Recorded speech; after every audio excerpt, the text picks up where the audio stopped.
marking anniversary of the Honorable Minister Alhaji Mbaeri, who has been in office for 1 year and he has achieved a lot during his 1 year in office. So right now, guys, we are going in to see his achievement, his development, and his challenges during his 1 year in office. So let's go in. At the same time, we are going to be interviewing the permanent secretary of the Ministry of Police Affairs. So guys, let's go in. Let's hear the development and the achievement and the future achievement of Ministry of Police Affairs. Thank you.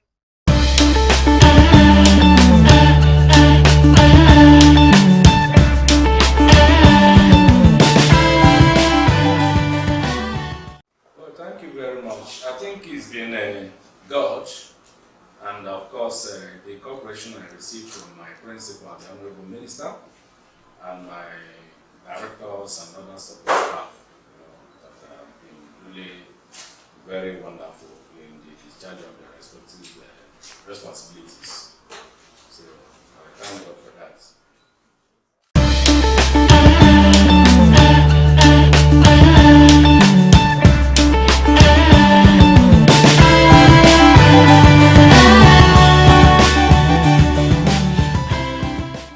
Yes, you will recall that the Ministry of Police Affairs, upon its re-establishment in August 2019, was given a clear mandate to ensure the safety and security of all Nigerians, and to help to provide conducive environment to guarantee, peaceful coexistence among the citizenry, and of course, enabling environment for the socio-economic development and the sustainable livelihood of the citizenry.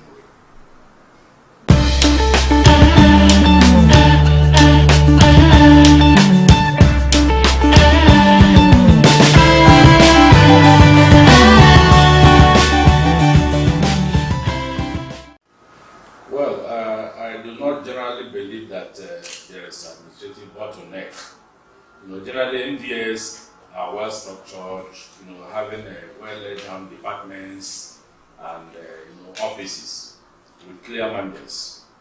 You will recall that even the reform department, that is the Servicom, in all MDAs were set up for timely and effective service delivery. I believe that e-government, has also been in place recently. Most meetings of permanent secretaries and what we call the service right meetings, and even Federal Executive Council meetings are held online as virtual meetings. So I do not believe there's any administrative list, and of course e-government governance is already in place everywhere, especially with the arrival of the pandemic.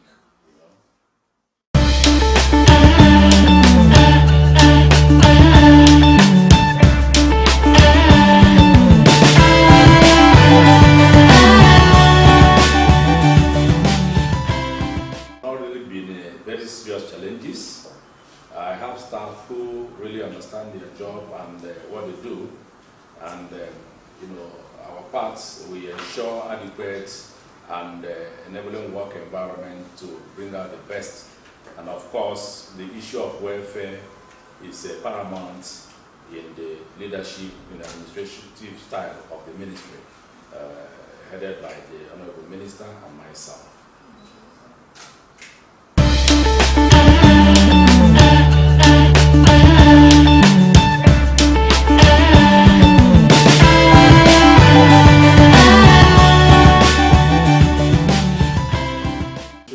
Clearly stated in the vision statement of the Ministry of Police Affairs, which basically is to provide the political will and administrative support for the Nigerian police force, and to operate as an efficient, well, motivated and equipped force, and people-friendly, of course, people-friendly police. If you recall the interview granted to the Honorable Minister, the presentation of the Honorable Minister, you will realize that the the narrative of the police and the policing strategy has changed. The police in the recent time is more or less friendly with the people, and they are people oriented.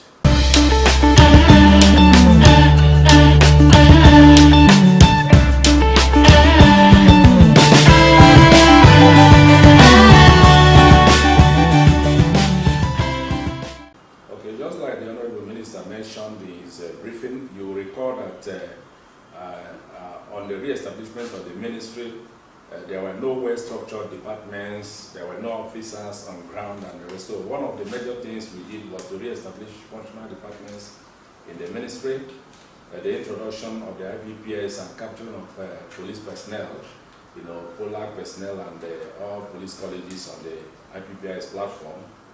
We have also supervised the recruitment and training and deployment of 10,000 constables that passed out from the various training colleges last year, and currently the process of recruiting another set of 10,000 constables is underway.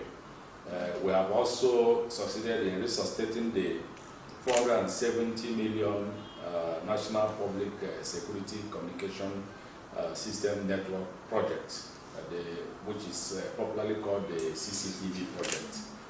From the minister's briefing, you will recall that the project was completed by the company that got the award, and along the line, because of some logistic problems, the project couldn't take off effectively, and fully well. But with the intervention of the Federal Executive Council, a concessionary arrangement was put in place, and of course, the concessionaire has been appointed, and basically what they are doing now is a baseline audit being conducted by KPMG that was appointed following due process, and which they have completed about 80% of the audit. And it is expected that on completion of that project, the audits, a full business case will be developed and sent to the Federal Executive Council for ratification, so that the final agreement, concessionary agreement, will be signed. So eventually the project will come back to life. We have also commissioned the state-of-art Nigerian Police Force National Command and Crime Control Centers in Abuja and Lagos, and that of Kano and Port Harcourt are underway. We have as well established a committee for the recruitment of special constables in all the local governments of the Federation and Abuja, while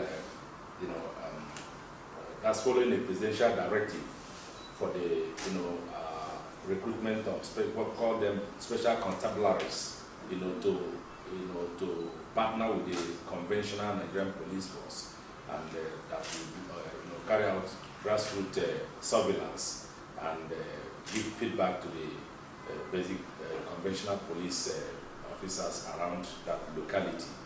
So that is one of the major achievements of this administration.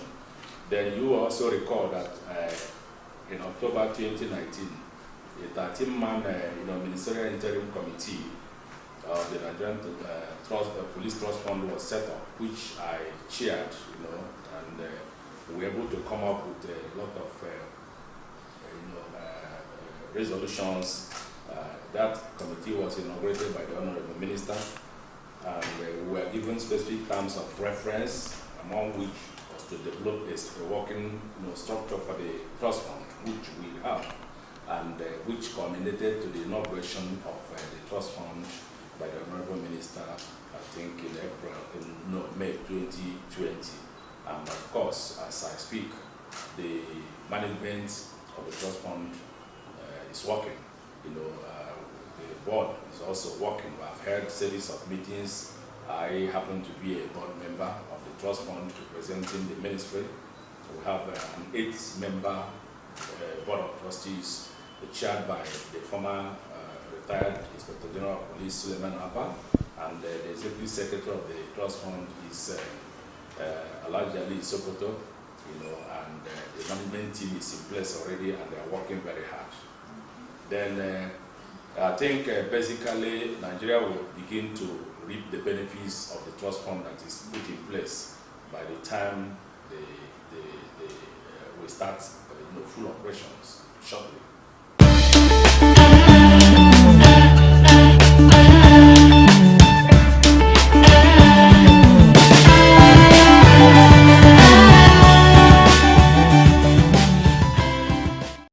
Yeah, the relationship between me and the Honorable Minister has been very cordial.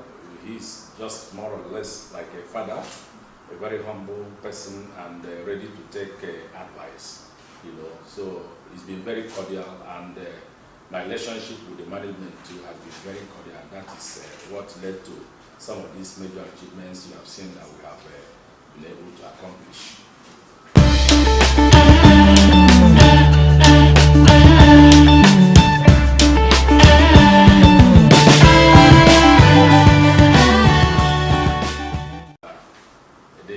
The responsibility is quite challenging and very demanding too. My daily routine activities have been wake up as early as possible, pray to God, then begin to dress up for work, especially on a working day. Sometimes I even come to the office on Saturdays and Sundays. The work is actually demanding, but what can you do? My major responsibility is to, give the best to the Federal Republic of Nigeria and, ensure, better service delivery to the system.